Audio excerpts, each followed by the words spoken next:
Hello my dear students, welcome to Dream Classes. आपका स्वागत है आज की क्लास में। आज का सेशन बहुत ही बेहतरीन होने वाला है। आज का सेशन जो है आपके लिए 6 तारीख यानी कल के लिए आपका टारगेट 200 ऑब्जेक्टिव क्वेश्चन आज हम लेकर के आए हैं। जो भी आपका 70 ऑब्जेक्टिव पूछने वाला है वो यहीं से आने वाला है, इसलिए इसको आप लोग जरूर देख करके एक बार जाइएगा। ओके, तो आइए आज का क्लास स्टार्ट करते हैं। आज बहुत ही बेहतरीन क्लास होने वाला है। आज हम आपके पास कम समय है, इसलिए हम तेजी से बढ़ते हुए कम समय में ज़्यादा, आपका बहुत कम समय लेकर के ज़्यादा क्वेश्चन आपको डिलीवर करने का काम करेंगे। तो इसलिए ये मत बोलिएगा कि सर ज़्यादा स्पीड है, ये है वो है ना। आप सिर्फ आंसर को देखते चलिए कि किस क्वेश्चन का क्या आंसर होने वाला है। ठीक है, तो सबसे पहला क्वेश्चन है आपके पास बेलिस्नेरिया पुष्प है, तो बेलिस्नेरिया पुष्प में जल परागन की क्रिया होती है। ठीक है, बेलिस्नेरिया पुष्प में कैसी परागन होती है? जल परागन क्रिया होती है। एनाट्रॉप्स बीजांड हमेशा उल्टा होता है ना। निषेचन क्या है? तो निषेचन क्या है यहाँ देखिए बोला गया है, अंडा यानी मादा और नर न्यूक्लियस यानी नर युग्मकों का संयोजन ही क्या कहलाता है? निषेचन कहलाता है। आवर्त पुष्प को ही अनुन्मूल्य पुष्प यानी क्लैस्टोगेमस कहा जाता है। क्लैस्टोगेमस फ्लावर कहा जाता है। तो क्लैस्टोगेमस फ्लावर यहाँ पे कौन सा है? तो कनकौआ जो है क्लैस्टोगेमस फ्लावर है। आपको पता होगा कि अनुन्मिल परागन यह कनकौआ में होता है, इसलिए कनकौआ आपका ये हो जाएगा। नेक्स्ट क्वेश्चन पे आइए। अनुवांशिक कूट यानी जेनेटिक कोड की संख्या कितनी है? 64 आपका जेनेटिक कोड की संख्या है। शुक्राणुओं में शुक्राणु के परिपक्वन की अवस्था क्या है? कौन सा अंग में ये शुक्राणु परिपक्व होता है ना। तो शुक्राणु का जो उत्पादन है वह होता है वृषण में, लेकिन उसका परिपक्वन यानी सक्रिय जो होता है, परिपक्व जो होता है, सक्रिय होता है। अगर यहाँ पे देखिए, यहाँ से 2-3 क्वेश्चन पूछा जाएगा। सबसे पहले देखिए शुक्राणु से संबंधित, शुक्राणु का निर्माण वृषण में। शुक्राणु का निर्माण कहाँ होता है? वृषण में। शुक्राणु परिपक्व कहाँ होता है? परिपक्व होता है अधिवृषण में। शुक्राणु सक्रिय कहाँ होता है? तो सक्रिय प्राप्त करता है पूरा अस्थ ग्रंथि में। यहाँ पे कंफ्यूजन होने की कोई जरूरत नहीं है। यहाँ पे बच्चा कंफ्यूज होता है। शुक्राणु का निर्माण पूछा, वृषण। शुक्राणु का निर्माण वृषण। शुक्राणु का परिपक्वन यानी वह परिपक्व हुआ, मैच्योर हुआ। मैच्योर कहाँ हुआ? मैच्योर हुआ अधिवृषण एपिडाइडेमिस में। और अगर जो पूछ दिया आपसे कि शुक्राणु का परिपक्व सक्रियता कहाँ से ये प्राप्त करता है यानी एक्टिव कहाँ से होता है, तो वो है आपका प्रोस्टेट ग्रंथि, पूरा अस्थ ग्रंथि। ठीक है, चलिए यहाँ पे आपका परिपक्वन पूछ रहा है, इसलिए अधिवृषण हो जाएगा। नेक्स्ट क्वेश्चन में आ जाइए। प्रथम लैंगिक जनन, प्राथमिक लैंगिक जनन कौन है? प्राथमिक लैंगिक जनन अंग कौन है? आपको पता होगा कि जनन अंग जो होता है वह 2 प्रकार का होता है, प्राथमिक जनन अंग और द्वितीयक जनन अंग। प्राथमिक जनन अंग हम उस जनन अंग को कहते हैं जिसमें युग्मक का निर्माण होता है। जिसमें युग्मक का निर्माण होता है उसको हम प्राथमिक जनन अंग कहते हैं, बाकी द्वितीयक जनन अंग है। यहाँ पे देखिए वृषण जो है, वृषण में शुक्राणु का निर्माण होता है, इसलिए वृषण जो है आपका प्राथमिक लैंगिक जनन अंग हो जाएगा। कौन सी तकनीक पुरुषों से संबंधित है? कौन सी तकनीक पुरुषों से संबंधित है? तो यह वज़ेक्टोमी जो है यह पुरुष नसबंदी को दर्शाता है, इसलिए पुरुष से संबंधित है। आगे संलग्नता समूह की संख्या उस कोशिका में क्या होगी जहां 2n = 14। तो संलग्नता समूह हमेशा n में होता है, इसलिए यहाँ पे 2n बराबर 14 है। तो n = 14/2 यानी 7 हो जाएगा। उच्च मृत्यु दर के कारण जनसंख्या में तीव्र ह्रास होता है, इसको क्या कहते हैं? जनसंख्या अवनमनपन कहते हैं। ठीक है, इसमें से पश्च विषाणु कौन सा है? पश्च विषाणु को हम रिट्रोवायरस कहते हैं। रिट्रोवायरस जो है इम्यून इम्यूनोडिफिशियंसी वायरस है। वर्णाधिता के जो रोगी हैं वह किस रंग का पहचान नहीं कर सकते? तो लाल और हरे रंग का पहचान नहीं कर सकते। लाल और हरे रंग को नहीं पहचान सकते, ये दोनों रंग इनके लिए काला हो जाता है। स्तनधारी में निषेचन की क्रिया संपन्न होती है। स्तनधारी यानी मेमल्स में निषेचन की क्रिया कहाँ संपन्न होती है? फेलोपियन नलिका में निषेचन की क्रिया होती है। निषेचन की क्रिया फेलोपियन नलिका में होती है। चलिए नेक्स्ट क्वेश्चन आके देखते। डाउन सिंड्रोम का कारण है? डाउन सिंड्रोम ट्राइजोमी का एग्जाम्पल है।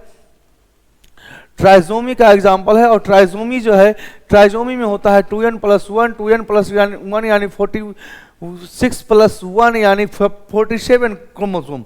और ये जो है ट्राइजोमी जो होता है डाउन सिंड्रोम में 21वें जोड़ी में होता है। तो 21वां जोड़ा जो है वह ऑटोसोम है, 22वां जोड़ा लिंग गुणसूत्र है, लेकिन 23वां जोड़ा लिंग गुणसूत्र है, लेकिन 1 से लेकर के 22 तक, 1 से लेकर 22वां जोड़ा तक क्या होता है, ऑटोसोम होता है। तो 21वें जोड़े के ऑटोसोम में एक गुणसूत्र की वृद्धि हो जाना, गुणसूत्र का बढ़ना ही डाउन सिंड्रोम कहलाता है। लिंग निर्धारण की थ्योरी है ना, लिंग निर्धारण की थ्योरी किसके द्वारा दी गई थी? तो लिंग निर्धारण की थ्योरी देखिए कैल्विन बी ब्रिजेश ने दी थी, कैल्विन बी ब्रिजेश ने दिया था। सरकारी संगठन जो अनुवांशिकता रूपांतरित यानी जीएम शोध को मान्यता से संबंधित निर्णय या जन सेवा हेतु जेनेटिकली मॉडिफाइड ऑर्गेनिज्म के आरंभ करने के लिए सुरक्षा के लिए उत्तरदायी है, इसे क्या कहते हैं? देखिए यहाँ पे आगे आपका ऑप्शन जल्दी से बताओगे। यहाँ पे जो है अनुवांशिक अभियांत्रिकी संस्तुति समिति जो है यह इस चीज को अप्रूवल देती है।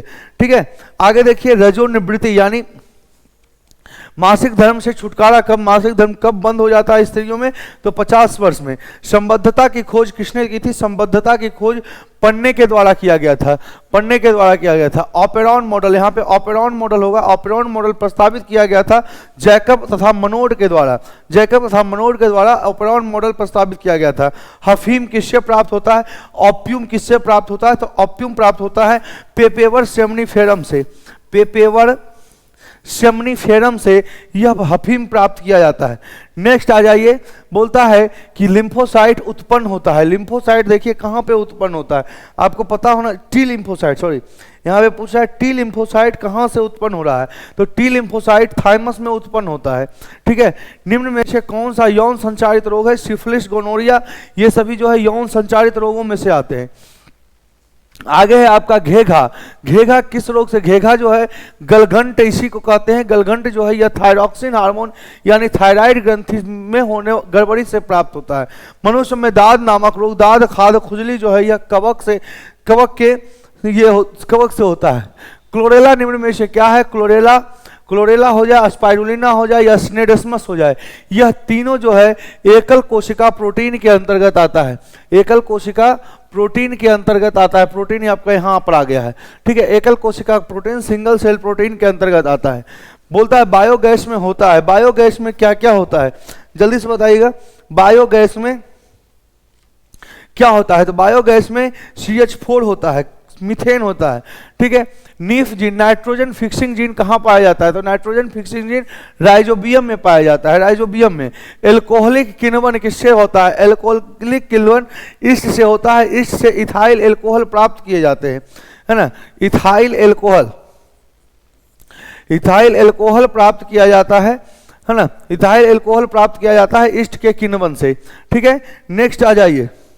बोलता है आणविक तकनीक जिसमें इच्छित जीन है ना, जिसमें इच्छित जीन के अनेकों प्रति इनविट्रो द्वारा संश्लेषित किया जाता है, इसको हम बोलते हैं polymerase chain reaction, PCR process कहा जाता है। PCR में DNA का संवर्धन का काम किया जाता है। DNA का संवर्धन के द्वारा हम अपने इच्छित जीन जो हमको चाहिए उसका हम प्रति बना सकते हैं। एंटीबायोटिक्स की खोज किसने की थी? अलेक्जेंडर फ्लेमिंग ने एंटीबायोटिक्स की खोज करी थी।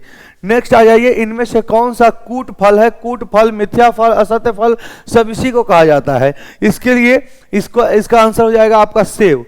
पुष्प के नर जननांग किसे कहते हैं? पुष्प का नर जननांग पुमंग, पुंकेसर है ना, इसी को कहा जाता है।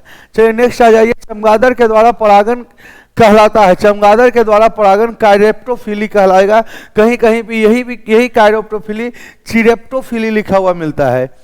चिरेप्टोफिली लिखा हुआ मिलेगा, इसलिए टेंशन नहीं लेना है, यही होगा। नर हार्मोन की उत्पत्ति कहाँ से होती है ना? नर हार्मोन की उत्पत्ति कहां से होती है? जल्दी जल्दी आप लोग बताते चलिएगा, है ना। नर हार्मोन की उत्पत्ति कहां से होती है? क्वेश्चन,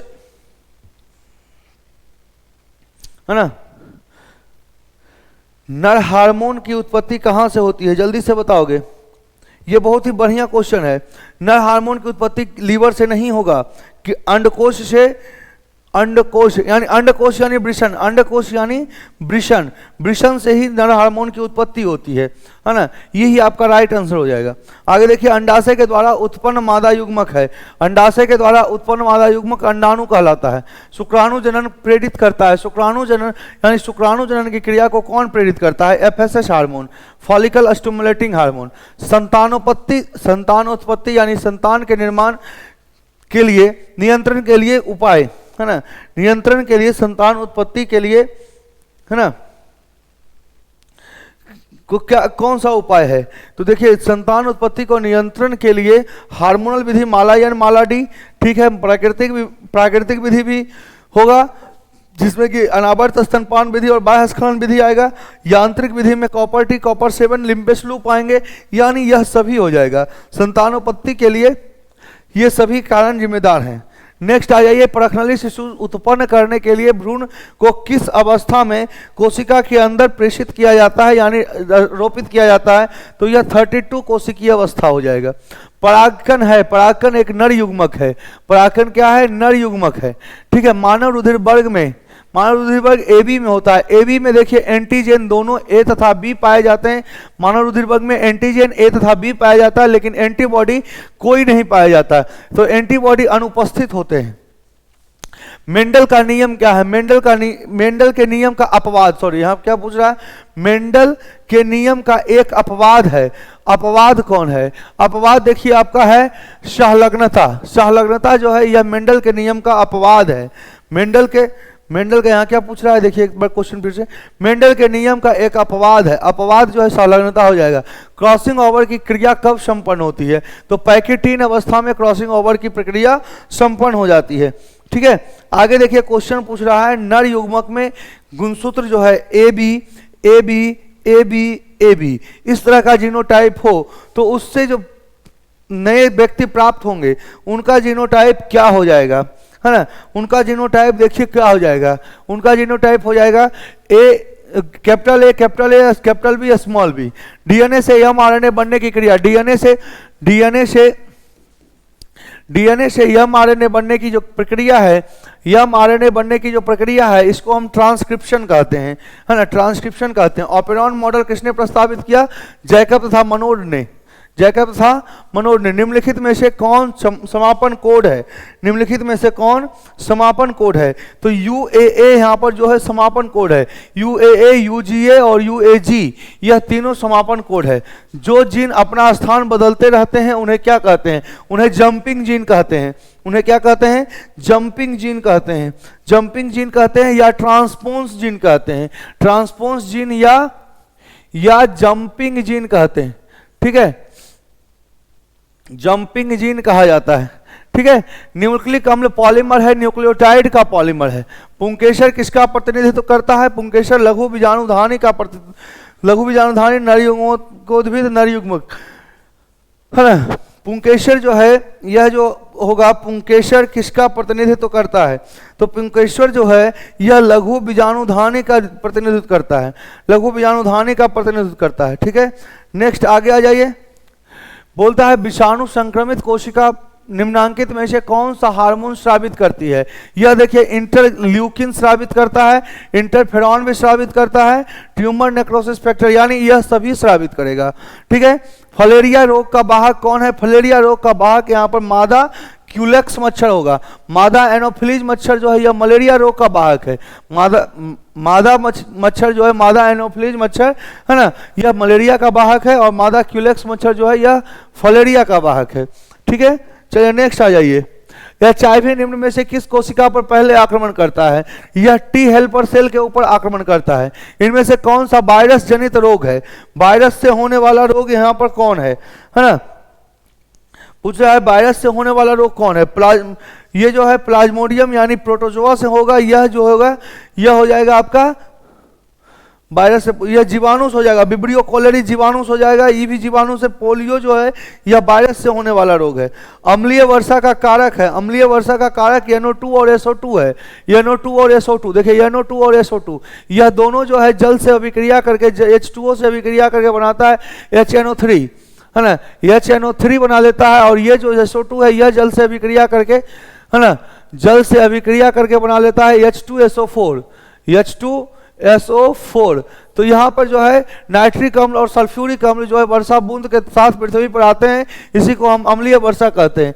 निम्न में से एकल कोशिका प्रोटीन कौन है? स्पाइरुलिना है, क्लोरेला है और स्टेनोडेस्मस है। यह तीनों जो है सिंगल सेल प्रोटीन के अंतर्गत आते हैं। शराब उद्योग में किस सूक्ष्मजीव का प्रयोग किया जाता है? अभी तुरंत बताएं। इथाइल एल्कोहल का निर्माण ईस्ट के किण्वन से होता है।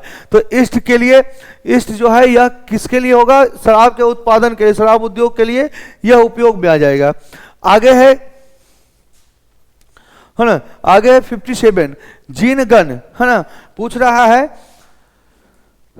जीन गण इनमें से किसके लिए उपयुक्त हैं? जीन गण इनमें से किसके लिए उपयुक्त है? देखिए, पादप कोशिकाओं का रूपांतरण के लिए डीएनए की अंगुली छाप प्रक्रिया अहानिकारक, यह तीनों नहीं होगा, ये तीनों नहीं का संवाहक, हाँ ये हो जाएगा आपका संवाहकों के साथ जुड़कर पुनर्योगज डीएनए का निर्माण, यह जो है इसका राइट आंसर होगा। ठीक है, आपका आज हम लोग बहुत ही कम समय में ज्यादा क्वेश्चन को करवा रहे हैं। ठीक है, आप लोग सेशन को शेयर करते रहिएगा, मजा आएगा। ओके, आगे आ जाइए। पीसीआर विधि आवश्यक है। पीसीआर विधि जो है पॉलीमरेज चेन रिएक्शन विधि, यह विधि आवश्यक है किसके लिए? तो डीएनए के संवर्धन के लिए, डीएनए के एम्प्लीफिकेशन के लिए। पृथ्वी के निकट वायुमंडल का क्षेत्र क्या कहलाता है? पृथ्वी के सबसे निकट यानी पृथ्वी जो है उसके निकट वाला वायुमंडल का क्षेत्र क्या कहलाता है? स्ट्रेटोस्फीयर, ये ट्रोपोस्फीयर कहलाएगा। ट्रोपोस्फीयर, देखो ट्रोपोस्फीयर ये हो गया, है ना। किसी भी जीव का, किसी भी आबादी का स्वरूप निर्भर करता है, वितरण, घनत्व, जातीय संरचना, ये तीनों पर निर्भर करता है। मानव जनसंख्या का अध्ययन क्या कहलाएगा? डेमोग्राफी कहलाएगा, डेमोग्राफी कहलाएगा। चलिए नेक्स्ट आ जाइए। कौन सा पौधा मैंग्रोव क्षेत्र में पाया जाता है? कौन सा पौधा जो है यह मैंग्रोव क्षेत्र में पाया जाता है? यह पाया जाता है राइजोफोरा। राइजोफोरा जो है यह कहाँ पाया जाता है? मैंग्रोव क्षेत्र में पाया जाता है। इनमें से कौन भारतवर्ष में जैव विविधता का हॉट स्पॉट है? ये आपको पता होना चाहिए। जैव विविधता जो है ना, जैव विविधता का हॉट स्पॉट भारत के अंदर पश्चिमी घाट और पूर्वी हिमालय है। पश्चिमी घाट और पूर्वी हिमालय, पश्चिमी घाट है ना, देखो पश्चिमी घाट आ जाएगा, है ना। आगे पूछ रहा है मृदा अपरदन को रोकने के लिए हम क्या कर सकते हैं? मृदा अपरदन को रोकने के लिए हम क्या करेंगे? मृदा अपरदन को रोकने के लिए यानी मिट्टी के कटाव को रोकने के लिए हमको पेड़ लगाना पड़ेगा, है ना। पेड़ लगाएंगे, पेड़ लगाएंगे। देखिए, श्रेष्ठ पादप का आवरण यानी श्रेष्ठ पादप को लगाया जाएगा। अतिसार, अतिसार रोग किसके द्वारा होता है? अतिसार को ही हम अमीबिएसिस के नाम से जानते हैं बाबू। अतिसार को ही हम अमीबिएसिस के नाम से जानते हैं। तो अमीबिएसिस जो है वह कहलाता है एंट अमीबा हिस्टोलिटिका नामक प्रोटोजोआ से होने वाला रोग है। चलिए नेक्स्ट आ जाइए। इसमें से कौन कायिक प्रवर्धन नहीं है? कायिक प्रवर्धन नहीं करता है। इसमें पूछ रहा है कौन कायिक प्रवर्धन नहीं करता है? तो चल बीजाणु जो है यह कायिक प्रवर्धन की क्रिया नहीं करेगा। भ्रूणपोष का क्या कार्य है? भ्रूण देखिए यहाँ पर, इसी से पता चलेगा। भ्रूणपोष, भ्रूण को पोषण देने वाला भ्रूणपोष कहलाएगा।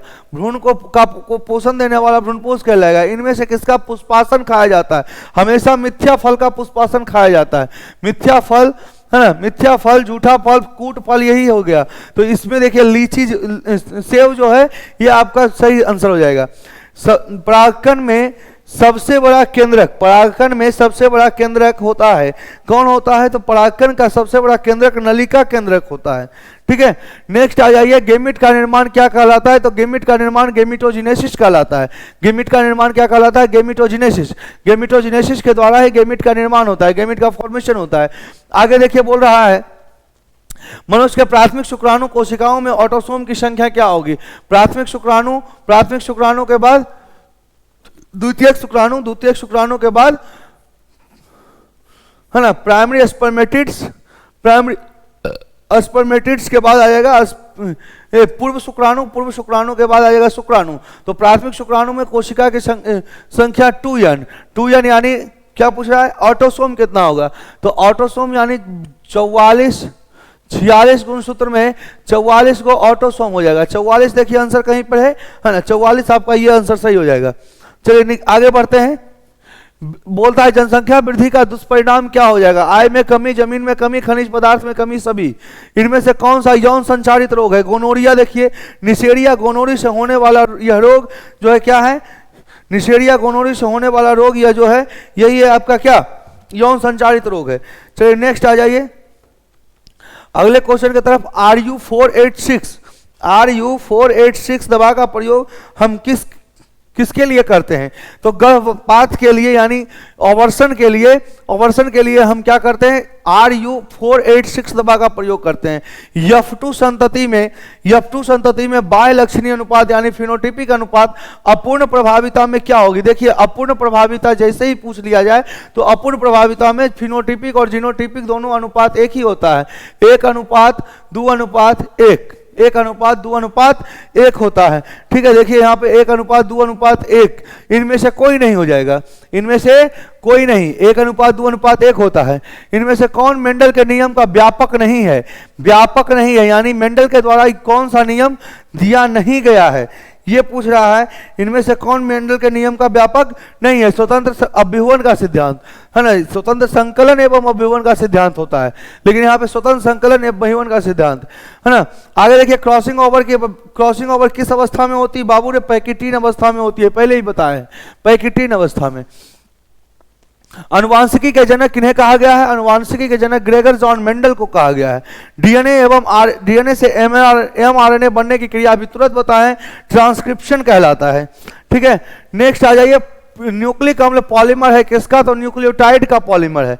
संक्रमित पेयजल से फैलने वाला रोग, संक्रमित पेयजल यानी कोई जल जो है ना, वो संक्रमित अगर है तो उससे होने वाला रोग कौन सा हो जाएगा? टाइफाइड।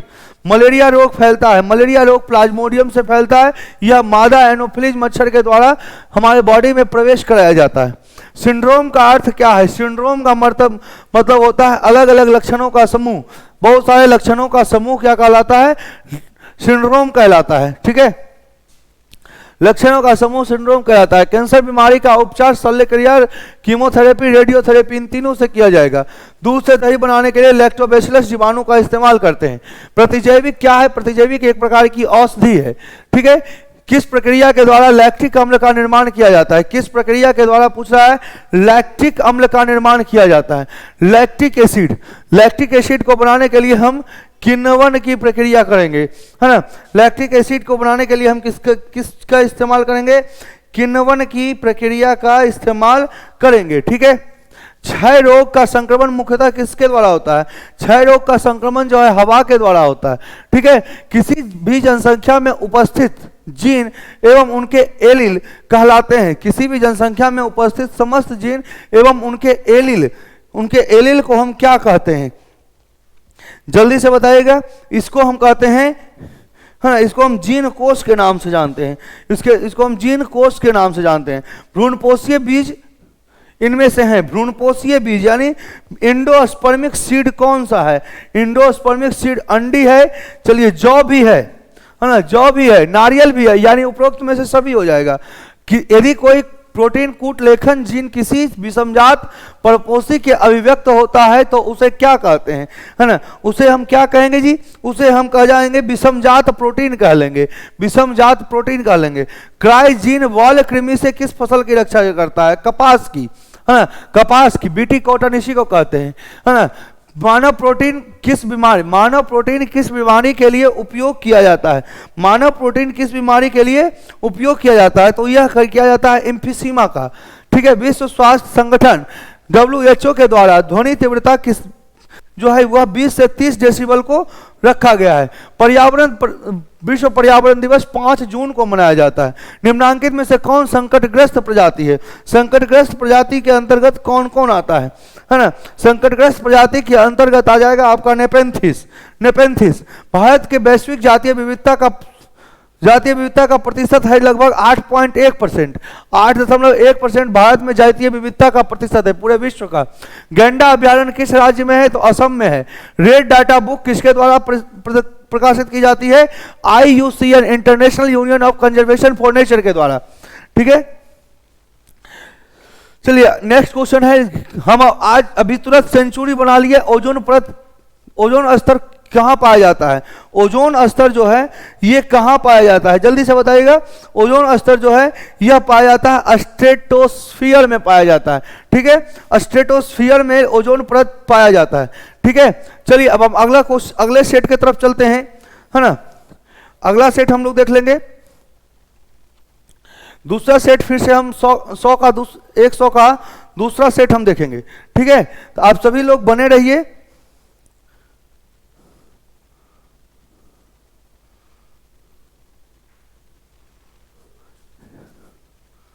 चलिए, आपके सामने भी फाइल ओपन हो रहा है, आपका दूसरा सेट स्टार्ट हो गया। देखिए, बोलता है बीजांड विकसित होकर के क्या बनता है? बीजांड विकसित होकर के बीज का निर्माण करेगा। बीजांड विकसित होकर के किस चीज का निर्माण करेगा?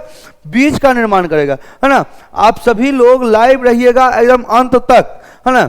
आज जो है क्वेश्चन का एकदम महासंग्राम चल रहा है ना। आपके लिए आज 200 क्वेश्चन हम लेकर के आए एक ही सेशन में, एक साथ, है ना। कम समय में ज्यादा क्वेश्चन करवाएंगे आज। देखिए, 25 मिनट भी अभी नहीं हुआ है आपका, लगभग 100 क्वेश्चन आपका क्लियर हो गया। अगले 25 मिनट में आपका 100 क्वेश्चन और क्लियर हो जाएगा। तो बीजांड विकसित होकर के क्या बनाता है? बीज बनाता है। किस फल का बीज चोल खाया जाता है? बीज चोल यानी कहलाता है एरिल। बीज चोल क्या कहलाता है? एरिल कहलाता है। तो एरिल किसका खाया जाता है? एरिल जायफल, लीची, शरीफा सबका खाया जाता है। ठीक है, नेक्स्ट क्वेश्चन पे आ जाइए। युग्मनज क्या है? युग्मनज द्विगुणित संरचना है। युग्मनज में गुणसूत्र की संख्या 2n होती है। यह जो द्विगुणित संरचना है, यहाँ देखिए द्विगुणित संरचना है। हवा के द्वारा परागण की क्रिया वायु परागण यानी एनिमोफिली में होता है। ठीक है, नेक्स्ट क्वेश्चन पे आइए। स्तनधारी के शुक्राणु का मध्य भाग में क्या होता है? स्तनधारी के शुक्राणु के मध्य भाग में मिडिल पीस में माइटोकॉन्ड्रिया होता है। ठीक है, माइटोकॉन्ड्रिया कहाँ रहता है? मध्य भाग में। याद रखिएगा, यहाँ सबका हम बता देते हैं। देखिए, शुक्राणु का जो मध्य भाग होता है, मध्य भाग में रहता है माइटोकॉन्ड्रिया। सिर में होता है, सिर में होता है केंद्रक, है ना। सेंट्रियोल ग्रीवा गर्दन में होता है। एक्सोनिम पुच्छीय भाग में होता है और सिर के ऊपर एक्रोसोम पाया जाता है। ठीक है, तो यह जो है माइटोकॉन्ड्रिया पाया जाता है, मध्य भाग में माइटोकॉन्ड्रिया पाया जाएगा। मानव के मादा का गर्भकाल होता है 9 महीना। मानव में निषेचन होता है। निषेचन कहां होता है? ये पहले भी बताया, फैलोपियन नलिका में निषेचन की क्रिया होती है। आगे जाइए। गर्भाशय में कॉपर टी एक प्रभावी अंत गर्भाशय युक्ति होने का मुख्य कारण क्या है? तो गर्भाशय में कॉपर आयन को मोचित होने के कारण शुक्राणु के भक्षकाणु क्रिया में वृद्धि कर देता है। नेक्स्ट क्वेश्चन पे आ जाइए। मानव जनसंख्या वृद्धि को नियंत्रित करने के लिए चिकित्सीय विधियों द्वारा वृषण को हटाना, यह क्या कहलाएगा? तो यह कहला जाएगा आपका बंधक। एक सेकेंड, यहां पे वृषण नहीं होगा जी, वृषण नहीं होगा, सीधा समझ जाइए, वृषण नहीं होगा। मानव जनसंख्या वृद्धि को नियंत्रित करने के लिए चिकित्सीय विधि द्वारा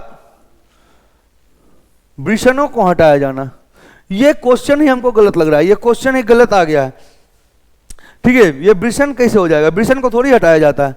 नेक्स्ट आ जाइए। एक संकर क्रॉस का फिनोटिपिक अनुपात, है ना। एक संकर क्रॉस का फिनोटिपिक अनुपात क्या है? ये तो आप लोग सभी मान लेंगे। एक संकर क्रॉस का फिनोटिपिक अनुपात 3:1, है ना। 3:1 ये आपका फिनोटिपिक हो गया, ये हो गया आपका जीनोटिपिक हो गया, और ये जो है द्विसंकर क्रॉस का फिनोटिपिक अनुपात हो जाएगा 9:3:3:1। मेंडल ने प्रस्तावित किया था, आनुवांशिकता का नियम मेंडल के द्वारा प्रस्तावित किया गया। इसी नियम के बाद इन्हें, इस मेंडल को क्या कहा गया? आनुवांशिकी का पिता, फादर ऑफ जेनेटिक्स। ठीक है, मनुष्य में लिंग निर्धारण किसके द्वारा होता है? पिता की प्रबलता पर होता है, क्योंकि इसी में पाया जाता है वाई गुणसूत्र। और मनुष्य में लिंग निर्धारण की क्रिया हेटेरोगेमेसिस के सिद्धांत के द्वारा होती है, जिसमें वाई गुणसूत्र की प्रबलता होती है। ठीक है, नेक्स्ट क्वेश्चन में आ जाइए। नेक्स्ट क्वेश्चन में कहता है एक जोड़े यानी एक दंपति को 2 लड़की है, तो तीसरा संभावित शिशु लड़की होने की संभावना 2 रहे, 4 रहे, 8 रहे, 10 रहे, 12 रहे, 16 रहे, 18 रहे, 20 रहे, कितना लड़की रहे चाहे कितना लड़का रहे, अगला वंश में लड़की या लड़का आने का जो परसेंटेज होगा वो 50% होगा। मानव में रुधिर वर्ग बी का जीनोटाइप क्या होगा? बी का जीनोटाइप होता है आईबी या आईओ, है ना। ये दो होता है, तो देखिए बी और बीओ होगा। ठीक है, ऑपेरॉन मॉडल प्रदर्शित करता है, यह जीन के रेगुलेशन को प्रदर्शित करता है। ठीक है, बी डीएनए का एक पूर्ण घुमाव, बी डीएनए जो है यह नेचुरल है। बी डीएनए एक नेचुरल डीएनए है ना। इसमें नाइट्रोजनिक क्षार के पेयर्स 10 पाए जाएंगे, है ना। यदि भ्रूणपोष की संख्या में गुणसूत्र की संख्या 24 है, तो युग्मक में गुणसूत्र की संख्या, देखिए भ्रूणपोष, इसको इस तरह से समझिए, भ्रूणपोष में गुणसूत्र की संख्या, यानी भ्रूणपोष में गुणसूत्र की संख्या होती है 3n, और 3n बराबर कितना दिया हुआ है? 24। 24, है ना, 3n जो है कितना दिया हुआ है, 24 दिया हुआ है। और पूछ कौन रहा है, युग्मक में। तो आपको पता होगा युग्मक में गुणसूत्र की संख्या होती है n, गुणसूत्र की संख्या क्या होती है, n। तो n बराबर पूछा गया, तो आराम से यहां से निकल जाएगा 3n = 14, तो n = 24/3, हाँ 24/3 यानी 8, n बराबर 8। क्लियर। इनमें से कौन सा जीवाणु जनित रोग है, जीवाणु से होने वाला रोग, जीवाणु से होने वाला रोग, जीवाणु से होने वाला रोग, कुष्ठ, क्षय रोग, माइकोबैक्टीरियम ट्यूबरकुलोसिस, बैक्टीरिया होगा, हैजा, विब्रियो कोलेरी जीवाणु से, ये सभी हो जाएगा। ठीक है, आगे आ जाएगा एंट अमीबा। इनमें से क्या है, एंट अमीबा हिस्टोलिटिका एक अमीबॉइड प्रोटोजोअन्स है ना, प्रोटोजोआ हो जाएगा। ऑन्कोजिन किसके लिए उत्तरदायी, ऑन्कोजिन कैंसर के लिए उत्तरदायी है। ठीक है, नेक्स्ट क्वेश्चन पे आइए, इनमें से कौन सा किनके द्वारा डेंगू का विस्तार, डेंगू मच्छर, है ना, ईस्ट में प्रजनन किस विधि से होता है, तो मुकुलन विधि से प्रजनन की क्रिया होती है। ठीक है, चलिए आ जाइए आगे, दही एवं पनीर में किन का उपयोग किया जाता है, किण्वन क्रिया का, एगारोज प्राप्त होता है। एगारोज एक प्राकृतिक बहुलक है जो कि समुद्री घास से प्राप्त होता है। ठीक है, इकोआरआई एंजाइम का स्रोत है इसेरेशिया कोलाई यानी ई कोलाई। क्लियर। सर्वप्रथम क्लिनिकल चिकित्सा में उपयोग किया गया था, किस रोग में उपयोग किया गया था, तो यह है एडिनोसिन डायमिनियस की कमी में। क्लियर।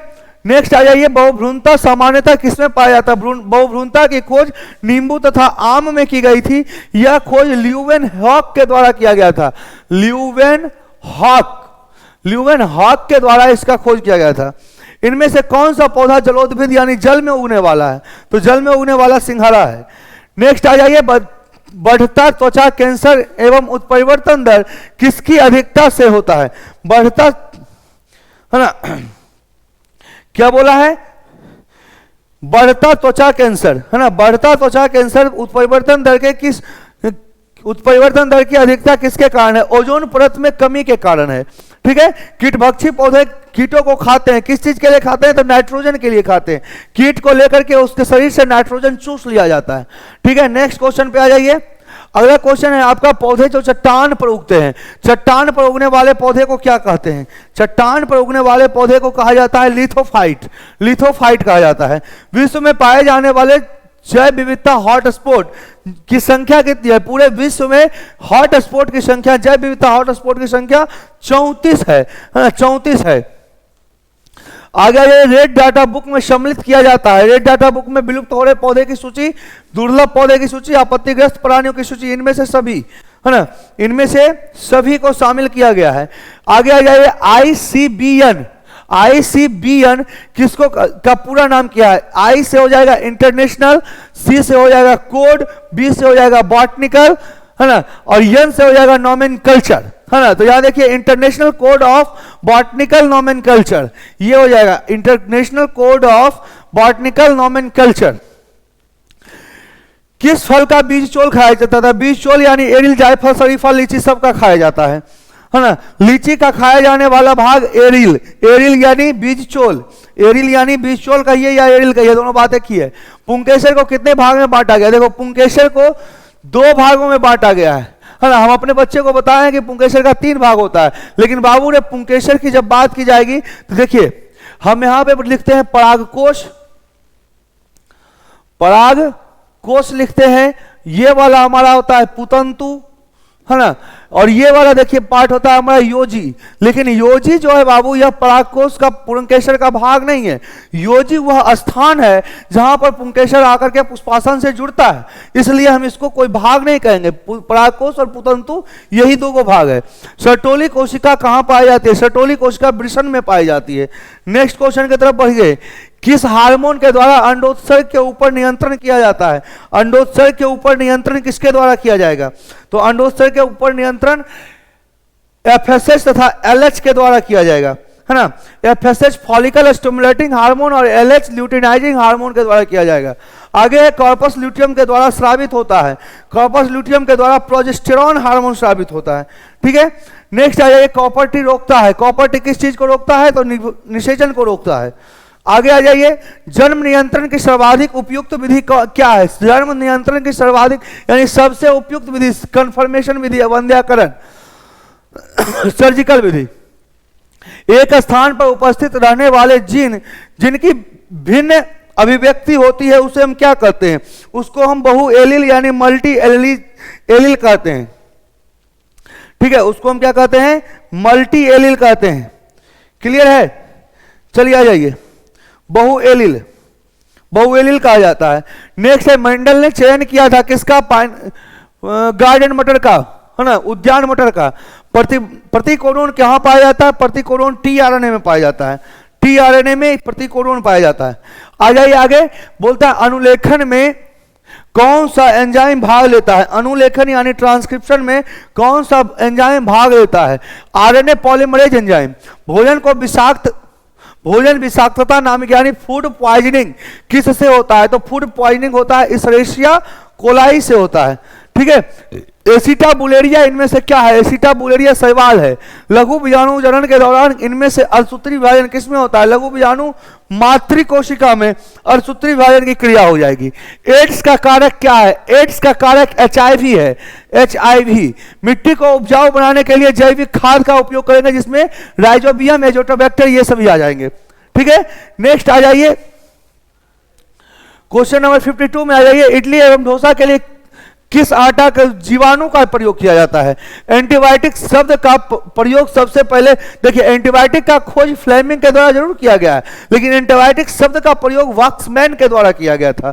ठीक है, नेक्स्ट आ जाइए, पुनर्योगज डीएनए प्रौद्योगिकी द्वारा निर्मित मानव हार्मोन्स जिन इनमें से कौन है? यानी डीएनए के जो पुनर्योगज यानी संश्लेषित डीएनए है ना, संश्लेषित डीएनए में मानव हार्मोन जो है वह किससे प्राप्त किया जाए? कौन सा हार्मोन का प्रयोग किया जाता है ना, या कौन सा हार्मोन सबसे पहले बनाया गया था? तो वह इंसुलिन बनाया गया था। पीसीआर जांच होती है, याद रखिएगा, पीसीआर जो पॉलीमरेज चेन रिएक्शन जांच जो है यह समस्त एसटीडी यानी सेक्सुअल ट्रांसमिटेड डिजीज यानी यौन संचारित रोग में होता है। तो यह हो गया यौन संचारित रोग, HIV, एड्स। टीआई प्लाज्मिड एक प्राकृतिक प्लाज्मिड है, यह जो है एग्रोबैक्टीरियम ट्यूमिफेसियंस में पाया जाता है। ठीक है, नेक्स्ट क्वेश्चन पे आ जाइए। डॉली नामक भेड़ का क्लोन किससे प्राप्त किया? मतलब दात्र कोशिका क्या थी, यानी कहां से कोशिका ली गई थी? डॉली नामक भेड़, डॉली डॉली डॉली डॉली डॉली डॉली हो जाएगा जीव, है ना, जीव हो जाएगा। इनमें से कौन सा जलोदभिद यानी जल में पाया जाने वाला पौधा? सिंघाड़ा है। ठीक है, आगे आ जाइए, लाइकेन सूचक है। देखिए लाइकेन जो है यह SO2 प्रदूषण का सूचक है। SO2 प्रदूषण यानी सल्फर डाइऑक्साइड प्रदूषण का सूचक है। क्यों सल्फर डाइऑक्साइड प्रदूषण का ही सूचक है? क्योंकि सल्फर डाइऑक्साइड की अधिकता जहां होती है वहां लाइकेन मरने लगता है। हवा के वेग को किस यंत्र से मापा जाता है? यह एनीमोमीटर से मापा जाता है। निम्नलिखित में से कौन सा ग्रीन हाउस गैस है? Green house gas carbon dioxide, carbon methane और CFC, यह तीनों है। डोडो, डोडो एक विलुप्त प्राणी है। डोडो क्या है जी? एक प्रकार का विलुप्त प्राणी है। आगे ये कान्हा राष्ट्रीय उद्यान प्रसिद्ध है। कान्हा राष्ट्रीय उद्यान बाघों के लिए प्रसिद्ध है। ठीक है, भूमंडल का सबसे बड़ा जैव विविधता वाला क्षेत्र, पृथ्वी का यानी विश्व का सबसे बड़ा जैव विविधता जो है यह अमेजन के जंगल को कहा गया। अमेजन का जो वर्षा वन है यह सबसे बड़ा जैव विविधता वाला क्षेत्र है। भारत में हॉट स्पॉट पाए जाते हैं। भारत का हॉट स्पॉट पूर्वी हिमालय और पश्चिमी घाट। पूर्वी हिमालय और पश्चिमी घाट, देखिए पूर्वी हिमालय था, पश्चिमी घाट, यहाँ आगे केवल लग जाने का ये दोनों नहीं होगा। चलिए आगे आ जाइए। इनमें से कौन सा रक्त समूह सार्वभौमिक रक्तदाता यानी यूनिवर्सल डोनर? यूनिवर्सल डोनर हो जाएगा O। मनुष्य के पुरुष में गुणसूत्र की संख्या XY होती है, XY होती है। ये 23वां जोड़ा है, 22 जोड़ा इसके आगे यानी 44 प्लस XY हो जाएगा। ये देखिए आपका आंसर हो गया। नेक्स्ट आ जाइए, विडाल परीक्षण पुष्टि करता है। विडाल परीक्षण टाइफाइड की पुष्टि करता है। भोपाल गैस त्रासदी कब हुई थी? 2 और 3 दिसंबर को भोपाल गैस त्रासदी हुई थी। ठीक है, आम का खाने वाला फल, आम का खाने वाला भाग जो है यह मध्य फल वित्ती को कहा गया। मध्य फल वित्ती को हम खाते हैं। बाह्य फल वित्ती छिलका है जिसको फेंक देते हैं। अंतर फल वित्ती कास्टिल भाग जो कि हमारा गुठली है। समसूत्री विभाजन किसमें होता है? समसूत्री विभाजन होता है कायिक कोशिका में। जनन कोशिका में हमेशा अर्धसूत्री विभाजन होती है। ठीक है, नेक्स्ट आ जाए, बिना निषेचन के फल बनने की क्रिया पार्थेनो कार्पी कहलाती है। पार्थेनो कार्पी कहलाती है। आगे बोलता है इनमें से किनमें आंतरिक निषेचन की क्रिया नहीं होती है? मेढक में आंतरिक निषेचन की क्रिया नहीं होती है। आगे बोल रहा है द्विखंडन एक प्रकार का अलैंगिक जनन है। द्विखंडन एक प्रकार का कैसा क्या है? अलैंगिक जनन है। ठीक है, बात समझ में आ रही है? आगे बोलता है इनमें से कौन अंडज यानी अंडा उत्पन्न करने वाला? एकिडना, समुद्री मेमेलिया, कंगारू मेमेलिया, गाय मेमेलिया, इनमें से कोई नहीं। इनमें से पूरे जीवन काल में एक बार फूल देने का काम बांस का है। ठीक है, नेक्स्ट आ जाए, ये बोलता है निम्नांकित में से कौन द्विगुणित है? निम्नांकित में से कौन द्विगुणित है? द्विगुणित यानी किसमें गुणसूत्र की संख्या 2n होगी, 2n युग्मनज में होगी। किस फल का बीज चोल खाया जाता है? बीज चोल यानी एरिल खाया जाता है। शरीफा, लीची, जायफल, इनमें सभी का। समयुग्मकी यानी समान युग्मक शैवाल में पाया जाता है। क्लेडोफोरा है ना, हवा के द्वारा परागन होने वाला फूल वायु परागन यानी एनिमोफिली। अनुन्मिल पुष्प में निश्चित रूप से स्वपरागन की क्रिया होती है। अनुन्मिल पुष्प में स्वपरागन की क्रिया होती है। एंटोमोफिलस पुष्प में परागन का माध्यम एंटोमोफिली यानी कीट परागन यानी कीट से। क्लियर? आगे बोलता है नारियल में तरल एवं गुदेदार पदार्थ कहलाता है। नारियल का तरल एवं गुदेदार पदार्थ जो है यह भ्रूणपोष कहलाता है। ठीक है, नेक्स्ट आ जाइए, मनुष्य में प्रारंभिक शुक्राणु के अभी तुरंत बताए हैं, प्रारंभिक शुक्राणु में ऑटोसोम की संख्या हो जाएगी 44। पुष्पीय पौधे में भ्रूणपोष के कितने गुणसूत्र होते हैं? पुष्पीय पौधे में भ्रूणपोष के गुणसूत्र की संख्या 3n, त्रिगुणित। युग्मक बनने की क्रिया क्या कहलाती है? युग्मक जनन कहलाती है, गेमिटोजेनेसिस। हाइड्रिला में रंध्र कहां पाए जाते हैं? हाइड्रिला में रंध्र जो है यह इनमें से कहीं नहीं पाया जाता है, जड़ में पाया जाता है। ठीक है,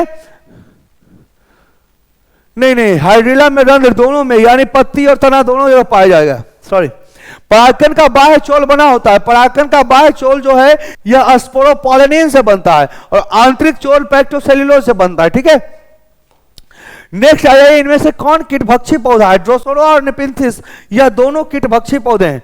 इनमें से कौन जन्म दर नियंत्रण की शल्य विधि है? जन्म दर नियंत्रण की शल्य विधि यानी ऑपरेशन करना है तो ऑपरेशन के लिए ट्यूबेक्टोमी और वसेक्टोमी यह दोनों है। ठीक है, बात समझ में आ गई?